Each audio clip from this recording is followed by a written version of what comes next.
This is Hillbillies in the Bush, and we are going to be grinding up some meat. Okay, this here is a grinder, a hand grinder. Most of you guys have probably seen one of these. This there's a really old one.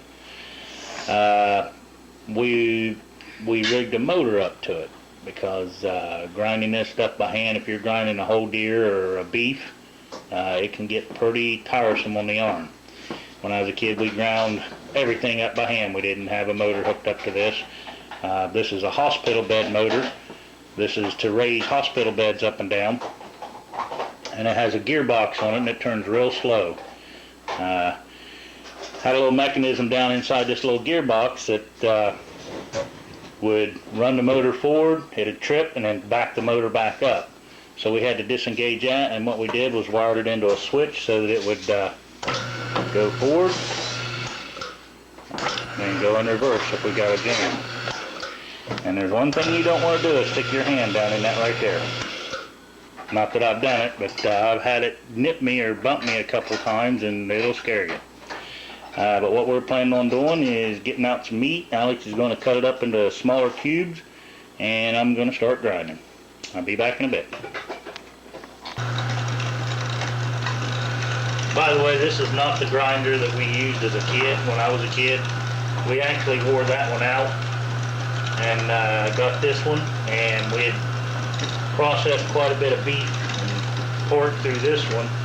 And it's kind of getting wore down, but they will wear out, even with a hand crank, because like I said, we didn't have a motor on the ones we had when I was a kid.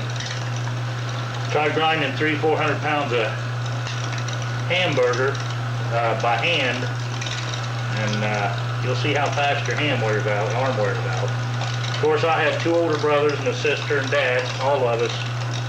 When your arm got tired and wore out, you switched off to the next person, and the next person would grind, and so on and so forth. And it went like that until we were done. What, you get it done about 12 a.m. and get done about 12 p.m.? We'd start in the morning, or start probably before noon anyway, and it would be 11 o'clock or so at night before we actually got done. You guys, what I'm hearing practically is you guys got to stay up.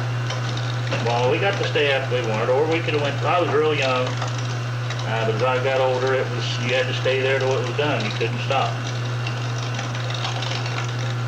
About Ryan's age, you couldn't. Ryan's age is really when you started. No, I was your age when I remember being your age. Uh-oh, you better give that one to Mom. Let her clean it up. Oh, let me see your hand. Okay.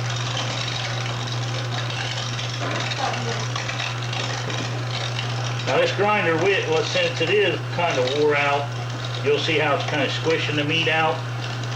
Eventually I'll have to stop it here within probably this bowl full and take it apart, clean the blade, clean the whole plate out. It'll have a bunch of gristle and tendon and stuff like that in it, which is good because I don't want it in the meat anyway. But I need to get a new one of these. They probably won't, let me grab it. They probably don't make them as good as this. I don't know. I don't know when this one was made. It's a number 12. It says Enterprise Tinned Meat Chopper. And that's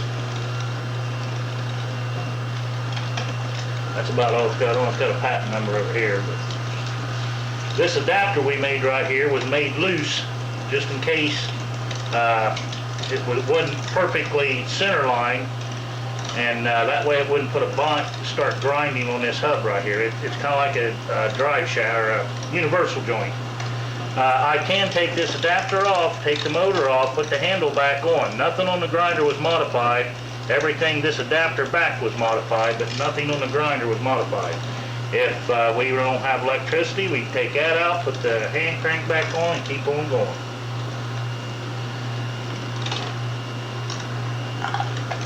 That'll do it. We're just going to go ahead and finish grinding this up and get her in the freezer. We'll talk to you guys later. Okay, I'm back. One thing I forgot to show, I was going to take this apart and show you guys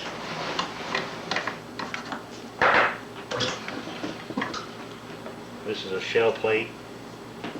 I don't know what it's called. I don't know if it's called a shell plate or what, but it's plate with holes in it. And this is what gets all the, this here's what gets all the tendon and gristle and stuff like that. And then it'll wrap around on this knife, and you can just pull it all off and throw it away or feed it to the dogs or cats or whatever you want to do. But that's how it is. And then of course,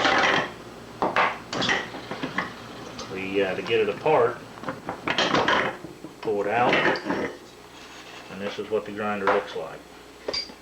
Basically, this is all there is to it. You got an auger, then you got this knife, and this sits in here like this, and it turns like that right there. I don't know if you guys can see that. It turns up against here and cuts, grinds, and shoves it through the plate. So when it gets bogged down with stuff, clean it out, and then it's ready to go again. That's that. Now the other thing I was wanting to say was, while I'm slicing up jerky, there's a couple ways to make jerky. One, you can make it tender, or you can make it kind of tough. Now personally, I like big strips of jerky like this. I like nice big chunks of jerky. Get it in there. The jerky I dry is kind of chewy and tough, only because you're going with the grain. And here's what grain looks like. Let me see. Get over here. There we go. You see how these lines are running this way? That's called grain. If you turn this up and you slice down through here like this, you are going with the grain. That'll make jerky tough. Or any kind of meat. It's steak, like your butchers, this is what they do on steak and stuff. But if you turn this around, like see, this is your grain. There we go. If you turn this around and cut across this way in chunks, you're actually cutting across the grain, which makes the meat more tender. Personally, I like nice big chunks, so what I do is I cut with the grain, and then when I get it down to smaller pieces, rather than cut myself, I just lay it down like that and cut like this. It helps if you have a nice big knife when you're doing big chunks of meat like that. But actually, this knife was a swap meet knife. It was a Russell Green River knife, and when I got it, the handle was all busted off, it was all rusted up, and I reground the edge and reground the bevel and built the oak handle for it and put it on with squeeze rivets and epoxy. And now this knife, it's probably went through somebody's lifetime, and now it's going to go through my lifetime and probably get passed down to the kids. But anyway, that's just a little thing on how, if you're wanting to cut meat that's tender, you got to cut it across the grain. And on a chunk of meat like this, going this way is across the grain. If you go this way with the grain, you get a tough piece of meat, or tougher piece of meat. But if you cut it across the grain, it can be real tender because the grains aren't real long. Oh well, that's what I got to say. Till next time, see you guys later. Thanks for watching.